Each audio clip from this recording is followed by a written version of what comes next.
பாருங்கள் ஏரியாவிலேருந்து கேட்டிருக்காங்க. ஒரு சதுர வடிவிலான பூங்காவானது அதன் அனைத்து பக்கங்களிலும் 2 மீட்டர் அகலமுள்ள ஒரு அளவிலான பாதையில் சூழ்ந்துள்ளது.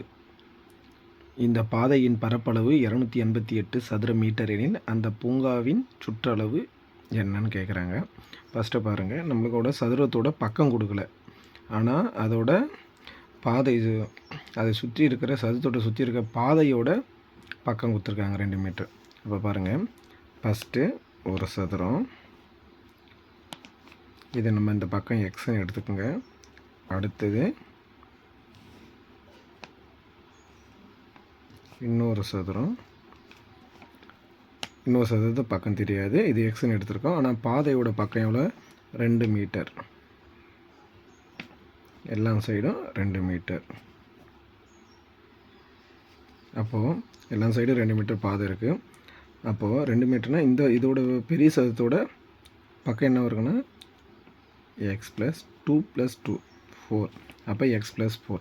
அப்புறமா என்ன சொல்கிறாங்கன்னா அதோட பாதையோட பரப்பளவு 288. அப்போ எப்படி போடலான்னா, நம்ம அந்த பூங்காவோட சுற்றளவு கண்டுபிடிக்கணும். அப்போ இந்த கணக்கு எப்படி போடலான்னா, எக்ஸ் + 4 சதுரத்தோட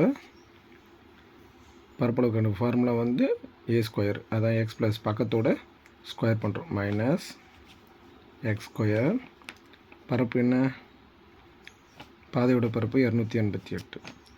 இது அப்படியே பண்ணுங்கள். x² 16 + 2 8x - x² 288.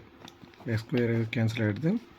8x 288 - 16 கழிச்சு 272 எக்ஸ்.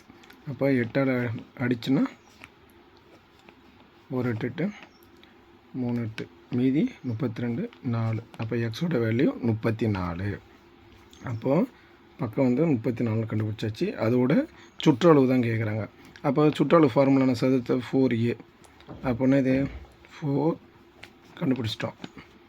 எக்ஸ்னு இது 34. இப்போ 2 மல்டிப்ளிகேஷன் பண்ணால் 6 12 13. அப்போது பூங்காவின் சுற்றளவு 136 மீட்டர்.